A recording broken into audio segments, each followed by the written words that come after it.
All right. Hey, everyone. Welcome back for another deep dive with us. Yeah, And today we're going to get into something that I think is going to resonate with a lot of you out there. absolutely. And that's personality traits and how they impact success. Oh, yeah. We've got a really interesting mix of sources for this one. Very diverse. Yeah, so we're going to be pulling from some YouTube videos we found from like Smart Psych, Okay. Grow Self-Motivation, Nice. and then also some really good clips we found from Jordan Peterson, Oh, wow. Yeah. Limitless Mindset, Simon Sinek, even tapping into some stuff from the Jungian Aeon, Okay. which if you're not familiar, go check that out. I'm not. Really good channel. But also Jean Voronkova, Mm-hmm. who I'm sure a lot of you are familiar with. And then last but not least, we're even pulling in some stuff from Bria Jones from the Because I Love You podcast. Oh, yeah. She's great. Yeah, so we're going to be covering a wide range of perspectives on this. Sounds like it. And the goal here is to really kind of tease out some of the key insights about which personality traits might be holding us back. Mm-hmm. And also, like, how can we better understand our own personalities to leverage them for greater success? Right? Absolutely. So instead of just being like, oh, I'm this way and I'm that way, like, how can we actually use that information to our advantage? Yeah, for sure. I think it's really interesting how, like, when we think about personalities, we kind of think about them like in these kind of, like good or bad, Yeah. Like, is this trait good? Is this trait bad? But it's not as simple as that. Right. Even like the most positive personality trait Yeah. can actually become a huge limitation Wow. if you're not managing it consciously, if you're not aware of it. Oh, that's so interesting. Yeah. So that's kind of what we're going to dig into. So it's not just about labeling it as good or bad. It's more about how it plays out yeah. in real life and how can we use it to our advantage or how is it maybe working against us? Yeah, exactly. Love that. So for example, like conscientiousness. Okay. A lot of people, they see conscientiousness as like, a really important part of success, Yes. which it is. It can be. Right. Organization and discipline. Yeah. All that good stuff. Yeah, hard work. But if you're not careful, conscientiousness can very easily turn into perfectionism. Oh, I see. Which then makes you procrastinate, makes you afraid to take risks. Right, because it's never good enough. Exactly. Exactly. If you're so focused on making sure everything's perfect, Yeah. you might never actually take the leap. Right. Or actually get anything done. Yeah, that's so true. And it's not just conscientiousness. Okay. A lot of people, they love the idea of being open to new experience. Yeah. And that's great. It can be a huge advantage to be open to new experience. It Yeah. makes you curious, makes you adaptable. Mm. But if you don't balance that out with focus, you can end up being very scattered. Yeah. And you end up not being good at anything because you're trying to do everything. Oh, interesting. Yeah. So it's almost like you can have too much of a good thing sometimes. Exactly. It's about like, okay, how is this actually showing up for me? Yeah. And is it helping me or hurting me? Right. I love that. Yeah. Okay. So what else did we find? So another trait that I think is really interesting is agreeableness.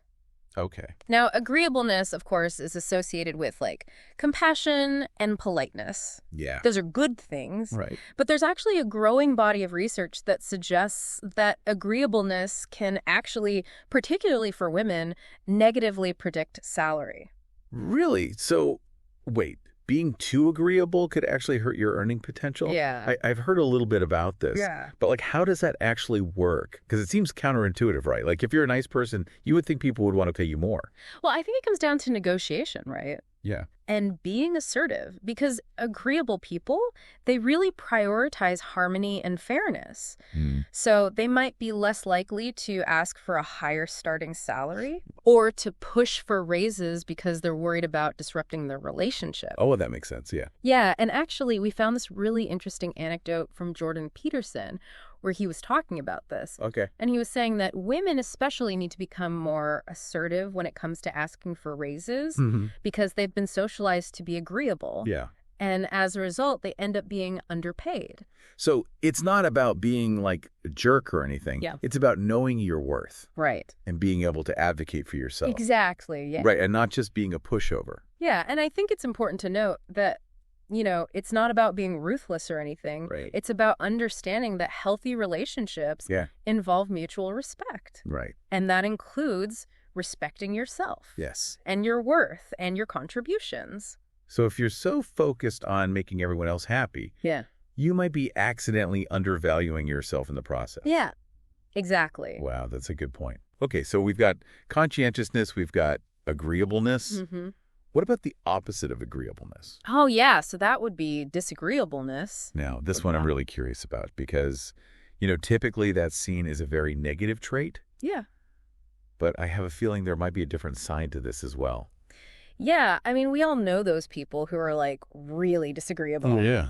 And it can be really difficult to deal with them. Yeah, for sure. But there are actually some situations where being disagreeable can be an asset.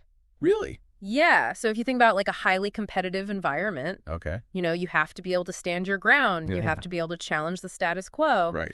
So, being disagreeable in those situations can actually be helpful. So, for example, like entrepreneurs, Yeah. maybe lawyers, negotiators. Yeah, exactly. People who really have to, Yeah, think about fight for something. Yeah. Think about, like, any negotiator. If you're negotiating a deal and you're just like, oh, yeah, whatever you want, Right. you're going to get a bad deal. Right. You got to push back a little bit. Exactly. So it's almost like too much agreeableness can sometimes be a weakness, but then a little bit of disagreeableness can be a strength. Yeah. But of course, we have to be careful here because unchecked disagreeableness is going to lead to isolation. Yeah. It's going to damage your relationships. Yeah. Nobody wants to be around a jerk all the time. Exactly. Nobody wants to be around somebody who's constantly arguing. Yeah, that's true. And actually, Jordan Peterson, he had a really interesting suggestion for people who are highly disagreeable. Okay.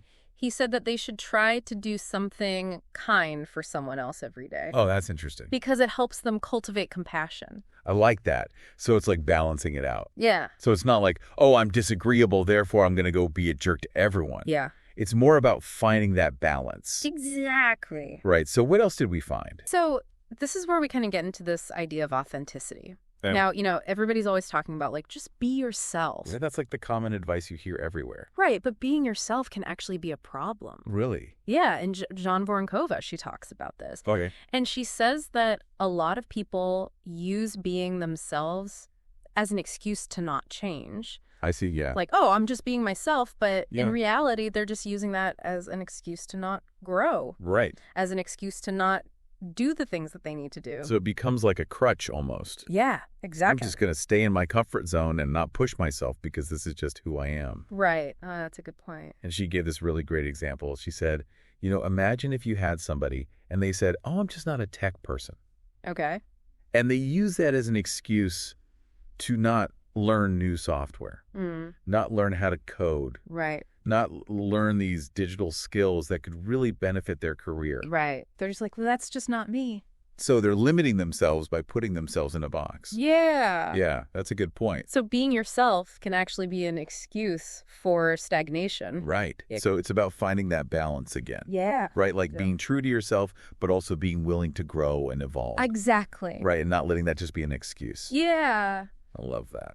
And, this kind of leads us to another question. Okay. Which is this whole idea of the fear of being seen. Okay. I think we've all experienced this at some point. Oh, yeah, for sure. That fear of putting ourselves out there. Yeah. That fear of being judged. Right. That fear of judgment. Yeah. And I think a lot of times this can really sabotage our success. Right. Because it prevents us from actually taking action. Yeah, exactly. Right. It keeps us playing small. Yeah. And I think this is something that's really relevant to a lot of people because, we're all afraid of being judged to some extent. Yeah. But how do we overcome that fear, especially when it feels so real and so powerful? Well, Bria Jones, she actually had a really great point about this. Okay. And she said that the fear of being seen is actually the fear of how other people see us. Oh, that's interesting. Yeah, so it's not just about us being afraid to put ourselves out there. Mm-hmm. It's that we're afraid of how other people are going to judge us. Right. And she gave this really interesting piece of advice. Okay. She said, send love to those who try to dim your light. Wow. Now that's powerful. Yeah. But it also seems a little counterintuitive, right? It does. Because if somebody's trying to dim your light, it doesn't necessarily feel natural to be like, oh, I'm going to send them love. Right, but if you think about it, the people who are trying to dim your light, they're doing that because of their own insecurities. Oh, I see. Yeah, it's not really about you. Right. It's about them. It's a reflection of them, not you. Exactly. Okay, that's a really interesting way to look at it. Yeah. So it's like, instead of taking it personally, it's about recognizing that their negativity is really about them and their own struggles. Yeah, exactly. Wow, that's a really helpful shift in perspective. Yeah. And it can actually be really empowering, right? Because it allows you to detach from their judgment Right. and to kind of reclaim your own power to define your worth. Exactly. So what's the takeaway here? What can people actually do with this information? Well, Bria's advice is to challenge the fear of being seen by embracing your authenticity, even if it feels a little awkward at first, Right. even if it feels a little cringy. So it's about being willing to put yourself out there, even if you don't feel 100% confident or perfect. Yeah, she actually said this. She said, "We weren't put on this earth to be cool. We were put on this earth to be ourselves." Oh, I love that. Yeah. It's about embracing that imperfection, right? Yeah. And letting go of that need to be perfect. Yeah. All right, so we've talked about fear, we've talked about authenticity. What about this idea of aggression? Aggression, yeah. So this is where we get into some of the Jungian psychology stuff. Okay, I'm intrigued. Robert Moore, he talks about this idea of the warrior archetype Okay. and the importance of healthy aggression. Now, when you say warrior archetype, I'm picturing like somebody with a sword and shield. Right, and it's not about that. Okay, It's not about physical violence or anything. Oh, it's yeah. more about that inner strength, Yeah. that assertiveness, that warrior energy that allows you to stand up for yourself, to set boundaries, Right. and to pursue your goals with courage. So it's about channeling that energy in a positive way Exactly. instead of letting it turn inward or manifest in destructive ways. Yeah, I mean, think about, like, if you're constantly suppressing your aggression. Okay. What happens? You end up getting walked all over. Right, you become a doormat. Yeah, and actually, Robert Moore shared this really personal story about how he was bullied as a kid. And he said that it was because he was suppressing his own aggression. That's so interesting. Yeah. So it's almost like denying that part of ourselves Yeah. can actually make us more vulnerable. Exactly. Wow, that's a really powerful example. Yeah, and I think it's important to make a distinction here between rage and anger. Okay. Because a lot of people, they use those terms interchangeably, Yeah. but they're not the same thing. Okay. Rage is destructive. It's usually fueled by hurt and resentment. Right. Anger, on the other hand, can actually be a very powerful catalyst for change Oh, interesting. if it's channeled appropriately. So it's not about eradicating anger altogether. No. It's about learning how to use it constructively. Exactly. Wow, that's a really different way of looking at anger. Yeah. So it's like, if you feel angry about something, it might actually be a sign that something needs to change. Right. And it's about using that anger to motivate you to make that change. Exactly. I love that. Yeah. Man, this is so much good stuff already. Yeah. It's a lot. I feel like we're just scratching the surface here. Yeah, absolutely. It's like there's so much to consider when it comes to personality and how it impacts our success. Yeah. I mean, we've got our innate tendencies, we've got those things that we've learned, Right. and then we've got this whole interplay of how we interact with the world around us. Yeah. It's a lot to process. It is. It really is like a lifelong journey of self-discovery, isn't it? Yeah, absolutely. But speaking of interacting with the world, that's where Simon Sinek comes in. Okay, love Simon Sinek. Yeah, so he talks about how our brains are actually wired to focus on what we don't want, Okay. on what we're afraid of, Right. and how that can actually create a self-fulfilling prophecy. Wow, so you're saying that if we're constantly focused on what we're lacking or what we're afraid of, Yeah, that can actually prevent us from seeing the opportunities that are right in front of us. exactly. It's like we're so focused on the trees that we miss the entire forest. Yeah, that's a great analogy. Yeah, so instead of dwelling on what we don't have or what could go wrong, what if we shifted our focus to what we can do, Right. to the resources that we do have, Yeah. and to the possibilities that are out there? That's a really powerful reframing Yeah. because instead of seeing roadblocks, we start to see opportunities for creativity, problem solving, Yeah. resilience. Exactly. And I think that's so important because it's really easy to get caught up in those negative thought patterns Oh, yeah. and to just focus on everything that's wrong. Yeah. But when we can shift our perspective and start looking for the good Yeah. and looking for the opportunities, Right. that's when we can really start to make progress. Yeah, and I think this kind of ties back into what we were talking about earlier with the fear of being seen. Okay. Because a lot of times we're afraid to take risks because we're afraid of failing, Right. and we're afraid of what other people are going to think of us. Yeah, so it's almost like that fear is keeping us stuck in a loop of self-doubt. Okay, so how do we break free from that loop? What can we do? Well, I think the first step is to recognize that it's a loop Okay. and to become aware of those negative thought patterns. Right. And then once we're aware of them, we can start to challenge them. Right. So it's about being mindful of those thoughts and questioning them Yeah, exactly. instead of just letting them run rampant in our minds Yeah. and create all this self-doubt. Yeah. All right. So we've talked about perspective. We've talked about fear. What else did we find in our research? So this kind of brings us back to the idea of self-awareness. Okay. Because we've talked about how personality traits can be both assets and liabilities, but the key to unlocking their potential is to understand ourselves deeply. Okay.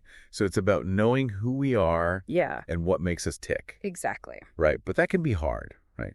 Because it's not always easy to see ourselves objectively. It's not. And we all have our own biases and blind spots. Yeah. So how do we even begin to assess ourselves accurately? Well, there are a few things that can help. Okay. One is self-reflection. Okay. So taking the time to really think about our thoughts, our feelings, our behaviors. Yeah. So journaling, meditation. Yeah, these might be exactly. right. And then another thing is to get feedback from trusted sources. Okay. So talking to people who know us well. Yeah, people who can give us honest feedback. Right. Because they can see things that we might not be able to see ourselves. Exactly. Oh. And then there are also personality assessments, Okay. which can be helpful. Yeah. Like the Myers-Briggs or the Enneagram. Yeah, exactly. But those are just tools. yeah, Like, you're just told. they're not the be-all and end-all. No. It's about using them as a starting point for further exploration. Exactly. Right? So it's not about putting ourselves in a box. No. It's about using those tools to understand ourselves better Yeah, and then using that information to make more informed decisions. exactly. I love that. And, the good news is that personality isn't fixed. Oh, that's great. Yeah, we can evolve and grow over time. It's not like we're stuck with whatever we're born with. No, we can learn new skills. Mhm.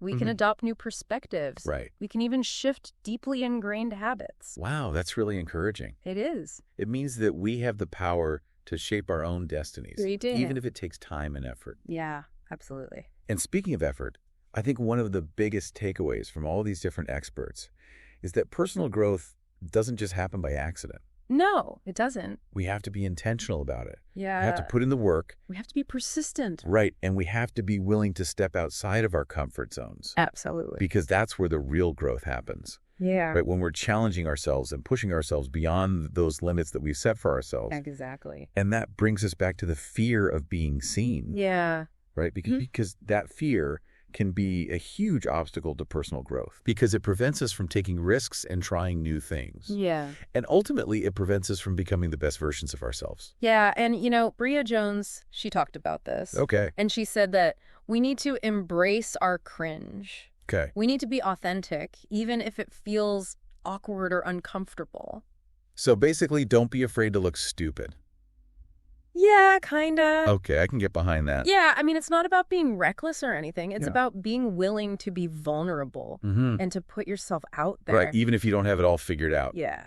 Okay, I love that. Yeah. But that's easier said than done, right? Oh, for sure. Because it takes a lot of courage to be vulnerable, Yeah. especially when we're afraid of being judged or rejected. Right, and I think that's where self-compassion comes in. Okay. Because it's really easy to be hard on ourselves Oh, yeah, and to beat ourselves up when we make mistakes. for sure. But if we can learn to be kind to ourselves and to forgive ourselves when we mess up, Yeah. then it becomes a lot easier to take risks. Right, because we're not so afraid of the consequences. Exactly. Okay, so self-compassion is key. It is. All right, anything else on this fear of being seen before we move on? Yeah, I think it's important to remember that discomfort is often a sign of growth. Oh, that's a good point. Yeah, because when we're challenging ourselves to step outside of our comfort zones, that's when we're really expanding our capacity for resilience, Right. creativity, innovation. So instead of avoiding discomfort, Yeah. we should actually embrace it Yes. because it means that we're pushing ourselves to become more than we were before. Exactly. I love that. Yeah.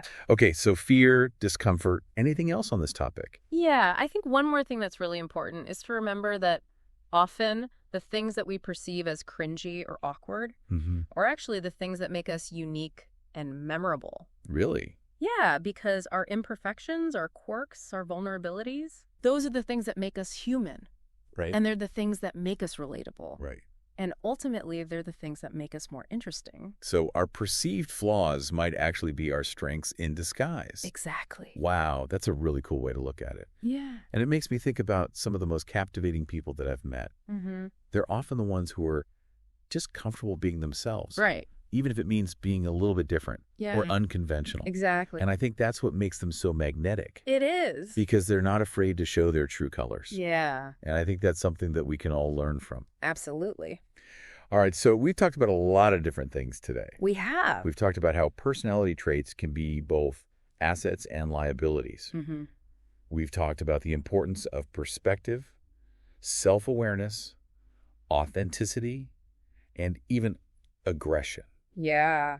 And we've talked about how fear and self-sabotage can hold us back from achieving our full potential. But there's one more crucial concept that we need to address, and that's the often overlooked phenomenon of self-sabotage. Self-sabotage. It's a fascinating and often frustrating aspect of the human experience. You mean we're actually getting in our own way? Yeah. Even when we consciously desire success? It happens more often than you might think. Wow. Yeah. Sometimes we unconsciously create obstacles for ourselves, Okay. even when we have the best intentions. But why would we do that? It's a complex issue Right. with a variety of potential psychological underpinnings. Right. It could be rooted in fear of failure, fear of success, Okay. low self-esteem, Right. or even a need to stay within our comfort zones. Even if those zones are no longer serving us. Exactly. So even if we're putting in the effort, setting goals, and seemingly doing all the right things, Yeah. we might still be undermining ourselves without even realizing it. It's possible. That's a scary thought. So how can we tell if we're engaging in self-sabotaging behaviors? Yeah. Are there any warning signs to look out for? There are definitely some common patterns. Okay. Procrastination is a big one. Oh, yeah. I'm guilty of that. Yeah, putting things off until the last minute or finding excuses to avoid taking action. Right. Perfectionism can also be a form of self-sabotage because it often leads to paralysis and prevents us from ever feeling like we've done enough. Yeah, that makes sense. Negative self-talk, people-pleasing, setting unrealistic goals. Okay. These can all be signs that we're not fully supporting ourselves.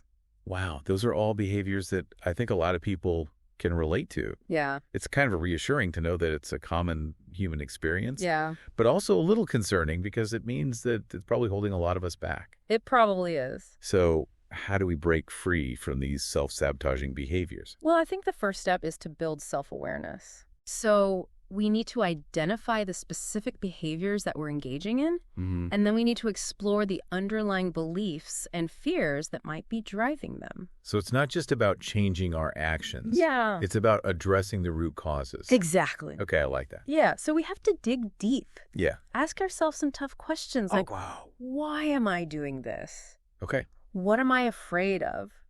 What limiting beliefs am I holding on to? Right. That might be preventing me from moving forward. Wow, that's where things can get really challenging. Yeah. Because it's not always easy to face those uncomfortable truths about ourselves. It's not. That sounds it. It's essential if we want to break free from these self-defeating patterns. Yeah, absolutely. So once we understand those beliefs and those fears that are driving the self-sabotage, then we can start to challenge them and replace them with more empowering beliefs. It's about like reframing our relationship with ourselves. Yeah. Yeah. Right? Instead of being so critical, exactly. we can start to be more compassionate. And instead of being driven by fear, we can start to operate from a place of trust. Trust in ourselves. Yeah. Yeah. I love that. And I think that's a really important message. It is. Because so many of us, we're walking around with all this baggage. Yeah, for sure. And all these limiting beliefs. Right. That are holding us back. Yeah. And we don't even realize it. It's like we're carrying around these invisible chains. Yeah. Right? Right. And until we can identify those chains and break free from them, we're never going to be able to reach our full potential. Exactly. Wow, this is powerful stuff. It is. So where do we go from here? What are some practical steps that people can take? Well, I think the first step is to just become aware of those self-sabotaging behaviors. Right. And to start paying attention to those thought patterns. And the next step is to start challenging those thoughts. Okay. To question those limiting beliefs and to start replacing them with more positive and empowering beliefs. And that's where the work comes in, right? It is. Because it's not enough to just be aware. No. You have to take action. Yeah. You have to put in the effort. So what are some things that people can do to actually start taking action? Well, there are a lot of different things. Okay. But one thing that I think is really helpful is to set small, achievable goals Okay. and to celebrate those wins along the way. Right, because that builds momentum. It does. And it helps to keep us motivated. Yeah. What else? Another thing that's really helpful is to surround ourselves with supportive people. Oh, that's huge. Yeah, people who believe in us and who are going to encourage us to keep going even when things get tough. Yeah, because it's really easy to get discouraged, It is. especially when we're trying to make big changes in our lives. Right.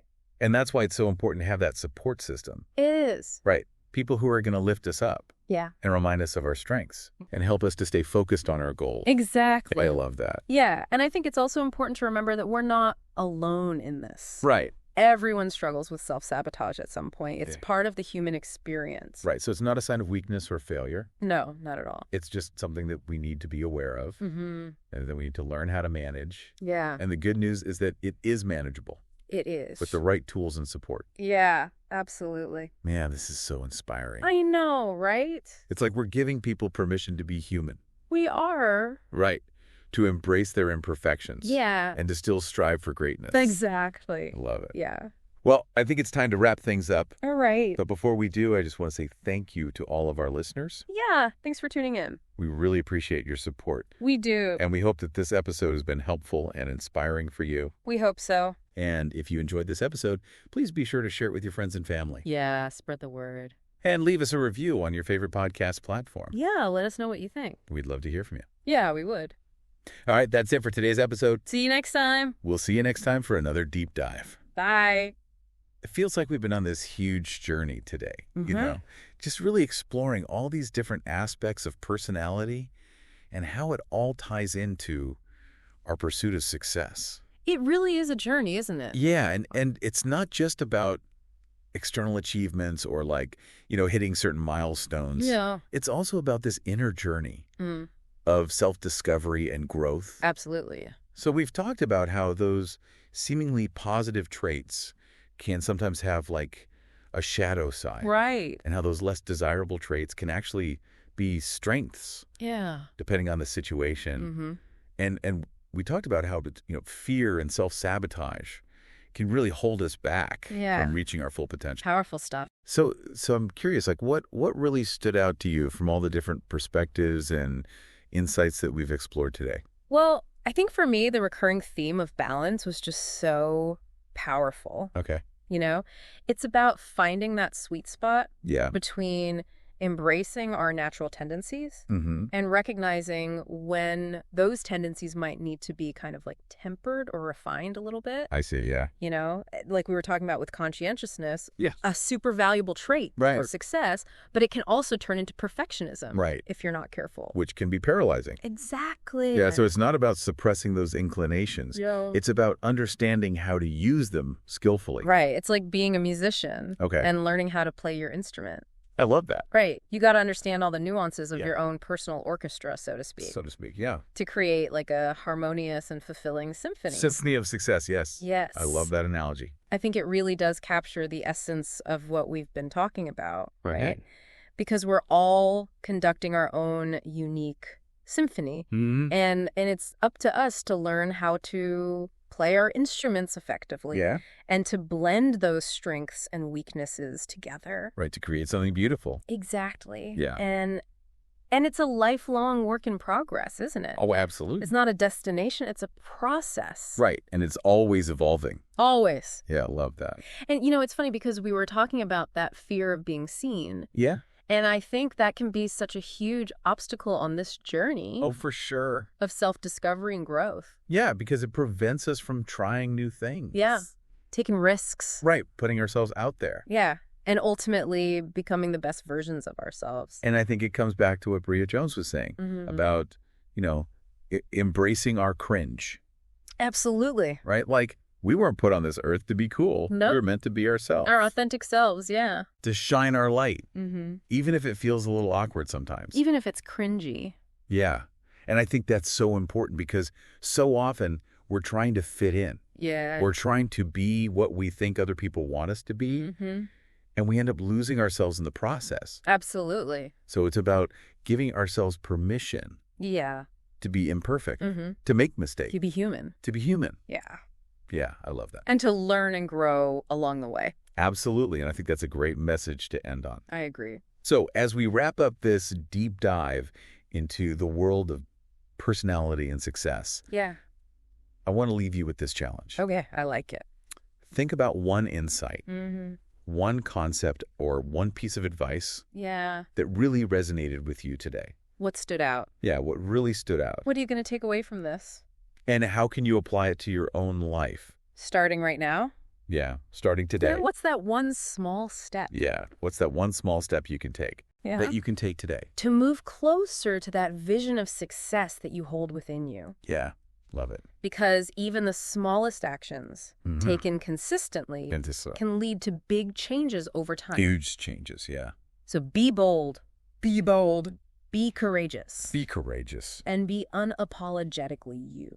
Yes. The world needs your unique gifts. It does. And talents. Absolutely. Never underestimate the power of self-awareness. Self-awareness. Self-compassion. Self-compassion. And a willingness to embrace that messy, imperfect beauty of the journey. The journey, yeah. All right, that's it for today's episode. Thanks for joining us. Thank you for tuning in. We'll see you next time. We'll see you next time for another deep dive.